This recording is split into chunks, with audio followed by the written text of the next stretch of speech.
What's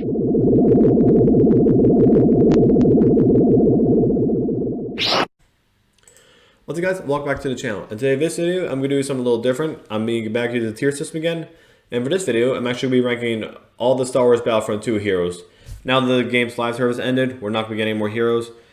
Now this video, I wanted to do after live service ended for this game, but there were a bunch of other videos I wanted to do first, and I have to finish my first year of college. So, like I said, 2 month delay, and now we're here, and I finally wanted to do this video, so let's get right into it. So, when it comes to ranking these heroes, I'm going to be doing both a mix of how average players can do with them and also my personal preference as well, what I think of them. So let's get right into it. So first hero, we have BB-8. Now, BB-8 along with his counterpart BB-9E are probably the two most controversial heroes they've ever added to the game, and probably some of the most controversial content they've ever added into the game.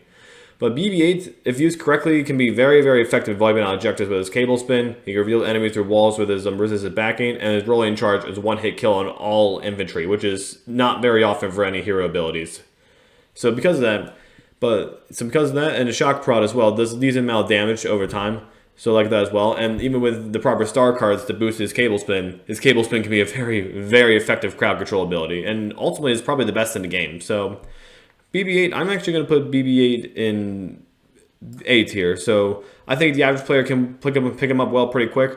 He does struggle a little hero modes, but he's not supposed to be the hero that you can go off and do your own thing with. He's supposed to stick with his team. He's supposed to be a support hero, along with his counterpart, BB-9E. So who we're getting to next. So BB-9E is nowhere near as good as BB-8, but at the same time, I also think BB-9E is very underrated amongst the Battlefront 2 community. So granted, his shock spin, even though it pushes people back, if you have the right star cards equipped, as long as you hit 2 players, his shock spin damage will one shot officers, assaults, and specialists as well. So, like I said, BB-9E is really a pure support hero. His smoke screen, it does allow us to see through walls and it clouds people's screens as well. So that's good.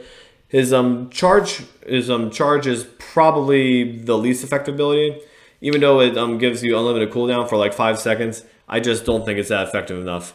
Plus his back, even though like I said, his back support is good as well. So ultimately, BB-9E does fall really flat compared to BB-8, but like I said, I also think it's very underrated as well. So if you use, like I said, the average player, I don't think will pick up on BB-9E very quickly, but a good player can do very well with. Because a good player can do well with any hero in the game. It just depends on how skilled you are. So once you factor all that in, I'm going to put BB-9E at C tier. I do think he's the weakest out of all the heroes, but by no means is he bad.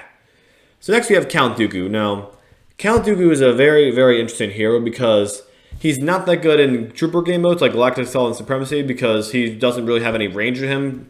Every other lightsaber hero at least has some range to him. Vader and Maul have their saber throws, Luke, Obi-Wan, and Yoda have their pushes, Rey has their dash, Grievous has his claw rush, Anakin and Kylo have their pulls. Like, every single hero other than Dooku has some range ability to him, so that's what makes him viable in trooper modes. With Dooku, his lightning stun is really his only range ability, but it has such a small area effect it doesn't really give you any range. So in trooper game modes, Dooku can really struggle because of that, but in hero game modes, Dooku is easily a top 3 hero. Because if you use Dooku correctly with his duelist ability and to stack it up, you can 3-shot splatter heroes and even some lightsaber heroes. Like, that's insane. And with his duelist ability, it not only increases your swing speed, but also increases your damage output as well. So, combine his exposed weakness and his duelist, Dooku is really, really dangerous and can be hard to counter if you're a blaster hero. He's far from unbeatable, though, but if he catches you off guard as a blaster hero, you're essentially going to die. It's simple as that. All saber heroes do have a chance against him, but against 1v1 duels, he's definitely the best out of all of them. So it's just that his hero kit is made for one-on-one hero combat. It's not made for trooper game modes. So even though Dooku can struggle in trooper game modes, but he's so dominant in hero modes, I'm gonna put him at B tier. I think he fits at B tier. Next we have Yoda. Now Yoda is probably the most difficult saber hero along with Dooku to master. But once you master Yoda in trooper game modes, he's nearly impossible to kill. If you take advantage of his small side and his dashes, he can be a very, very difficult target to hit. He can struggle a little in hero modes, but that's because he has some of the lowest saber damage output in the game. And I think the lowest is Rey. So, and like I said, in trooper game modes he can struggle a little, but in hero game modes he can struggle a little, but in trooper game modes he is very, very effective if you know how to use him. I love the fact that you have the charges unleashed, because the more damage, the more blaster bolts and force powers he's hitting, the more damage his range is going to put out. His presence is a really good ability too. It was nerfed a while back, but even after nerf, it was still really good. And what people don't talk about presence a lot is that if you use it, you can bring out a stun lock. So if Iden stuns you, if Vader chokes you, or if Kylo freezes you, if you activate presence, you'll come out you'll be unstuck or unfrozen or unstunned. So I'm gonna put Yoda at B tier. I think the average player may have a little trouble with him, but once you master him, he's really, really good. Next we have Darth Maul. Now, if it wasn't for bugs, I would put Darth Maul in A tier. But with the last update, they managed to break a few things with Darth Maul. His spin attack doesn't deal damage half the time. It just goes right through enemies. And his chokehold has really, really messed up hit detection right now. Like, sometimes it just doesn't throw people back. It'll do the damage, but it won't throw them back. So, even with bugs, Darth Maul is still a good hero. He's far from unusable, but the bugs do lower him a little. So, I was going to put Maul at A tier, but because of the bugs, I'm going to put Maul at B tier. Next, we have Anakin Skywalker. Now, if I was doing this ranking about a year ago, Anakin would easily, undoubtedly go to S tier. But after the previous nerfs, all the nerfs he's gotten, I think he got like 6 or maybe even 7 nerfs.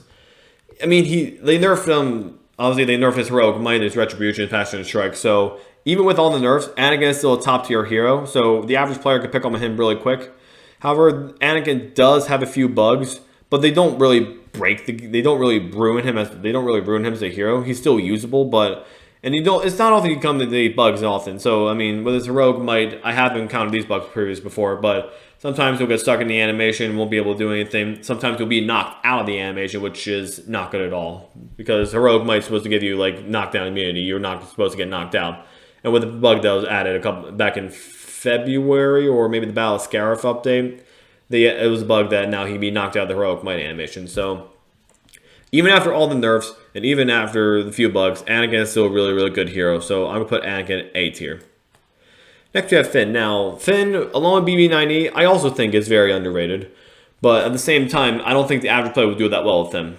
So in trooper game modes, Finn can be really good once you support your team. Like if you support your team with Big Deal, you can stack people's health and basically recharge everyone's abilities faster, give them damage reduction. So in certain phases of Galactic Assault, like the last phase of Naboo, the last phase of Camino, Finn could be, and you have a good Finn player who's always supporting his team, he can be very difficult to deal with, and that phase can be very difficult to capture for the enemy team.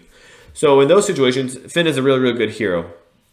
But the problem with Finn is that, unlike every other blaster hero, he's got no defense against lightsaber heroes. So heroes like Vader, Dooku, Grievous, and Kylo will shred Finn. Like, if Finn is alone at HVV, he's basically a free kill. Like, I've killed many Finns in Heroes vs. Villains. He just doesn't have anything to counter lightsaber heroes. So once you factor in everything, the average player, I don't think will do well with him. And even though he's a really, really good support player, it's just the fact that he has no defense against saber heroes just knocks him down. So, like BB-9E, I'm going to put Finn at C tier. Next, we have Obi-Wan Kenobi. Now, Obi-Wan, I think, was probably the second most anticipated hero alongside General Grievous, who added to the game. So, Obi-Wan, if they didn't remove the ability to dodge with his mind trick, if they didn't remove that, I would put him at A tier. But ever since they removed that, the restriction dodge ability on his mind trick, that did hinder him a little. So, in trooper game modes, if you know how to play as him, he's really good. But the best two things about Obi-Wan is that he has a ridiculous amount of stamina, and he has one of the highest health regeneration pools in the game. So he's one of the most survivable heroes in the game. Like I said, he's also one of the most forgiving heroes. So if you make a mistake, like, you're not going to end up dying. So that's what I like about Obi-Wan. Plus, you can spam the hello there emote constantly. So what's there not to like about that? So in my heart, I want to put Obi-Wan at A tier. But I think the average player can do semi-okay with him, so I'm going to put him at B tier. Next, we have Han Solo. Now, Han Solo for me is a very, very interesting hero out of all of them, because I've seen people who do... for me, Han is the most unpredictable hero of all the heroes. So, whenever I come across a Han player, I don't know if they're going to be really bad, or I don't know if they're going to be really, really good, because good Han Solo players are very, very dangerous if they know what they're doing.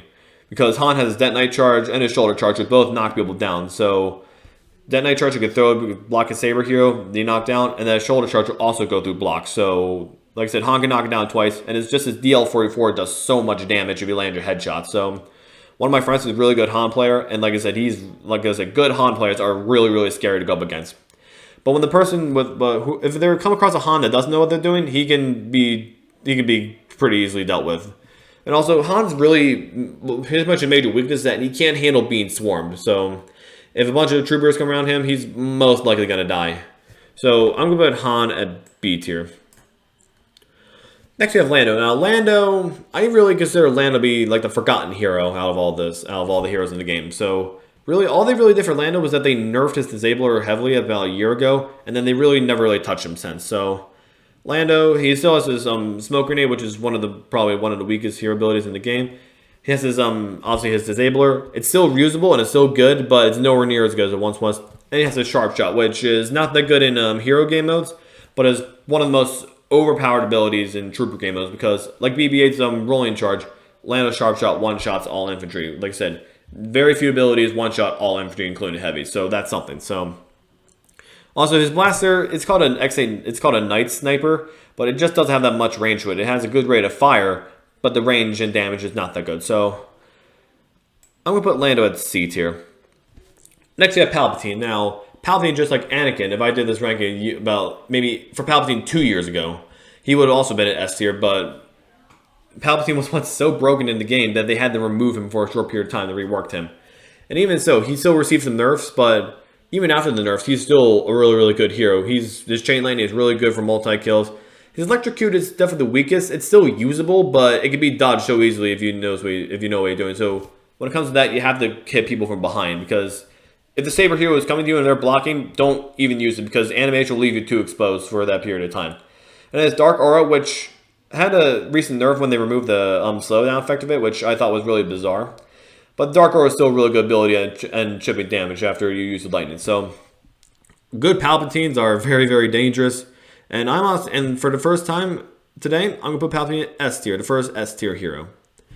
Next we have Kylo. Now Kylo Ren, with the exception of two other heroes, is the definition of a comeback story. During the first half of Battlefront 2's lifespan, he was garbage. He was not bad. He had poor stamina, his frenzy didn't work at all, and his abilities had incredibly long recharge times. But they buffed Kylo time and time again, and then towards the end of the game, he's one of the best characters in the game.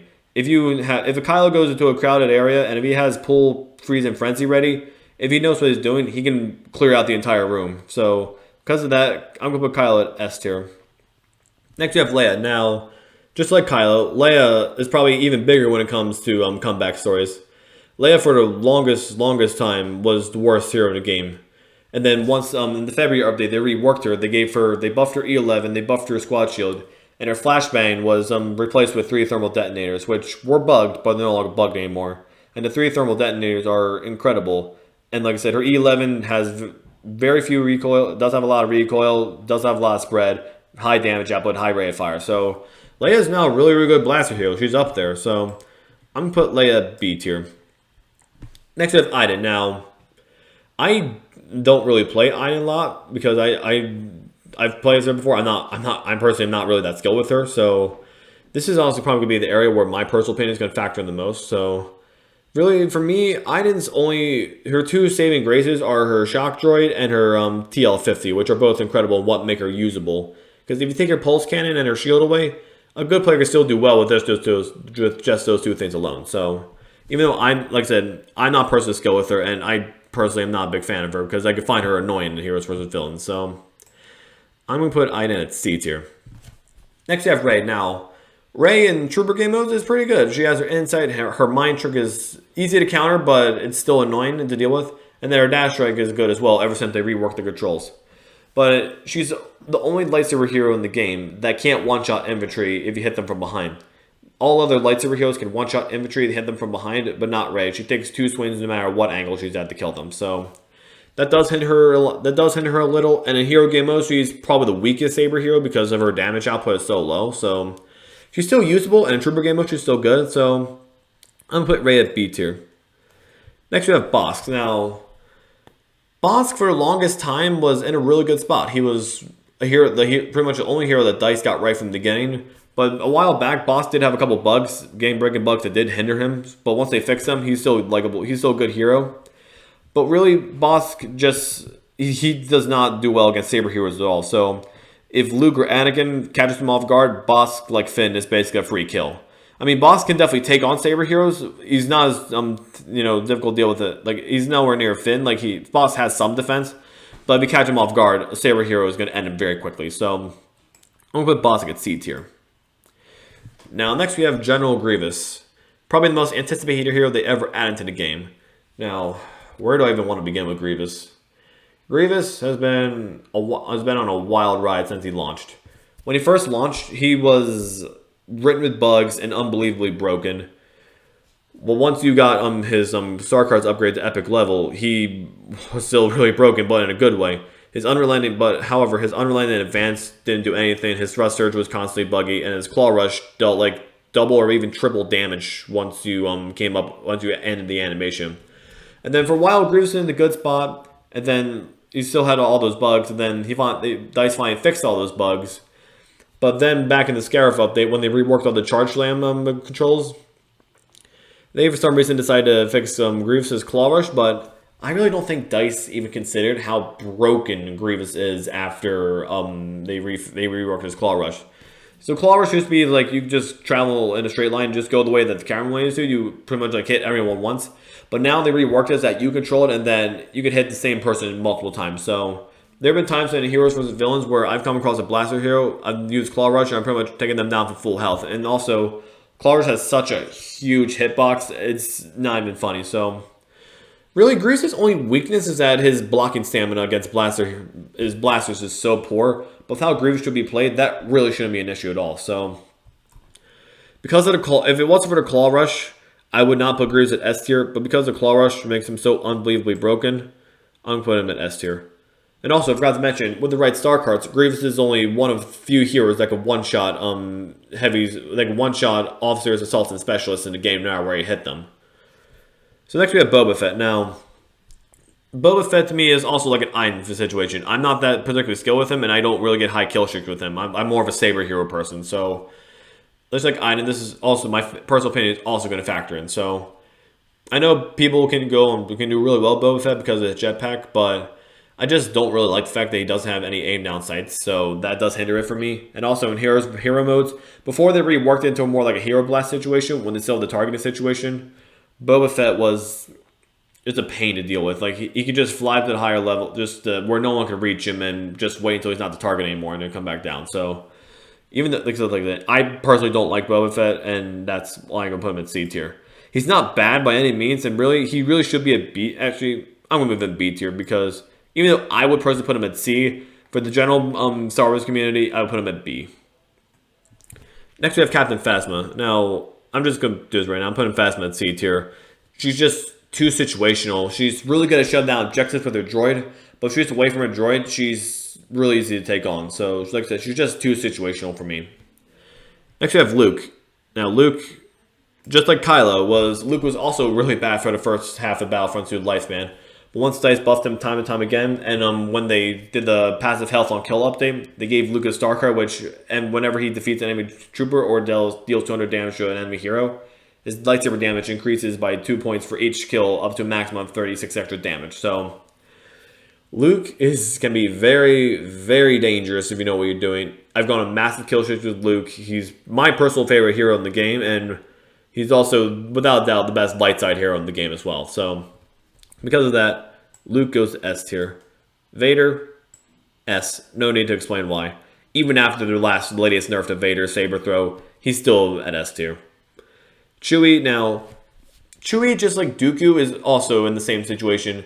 He's not as good as Dooku in hero game modes, but he used to be the most broken hero in hero modes, but they nerfed his shock damage and Furious his shock grenade and his Furious bowcaster. So he's still good in heroes modes, but he's nowhere near as good as he once was. And in trooper game modes, he's definitely the weakest out of all the heroes. It's just that even when they reworked his bowcaster, even with the when you ADS with his bowcaster, his one massive bolt just doesn't do enough damage. I think it should one shot all. It should one shot at least officers heavies, at least officers assaults and specialists. So, like I said, Chewie, I'm gonna put it C tier. He's good in hero modes, not that good in trooper game modes. Well, guys, that's gonna be it for this video. So, hope you give this video a big thumbs up, and if you're new, please consider subscribing to the channel. Thank you guys. Have a great day, and I'll see you on the next video. Bye.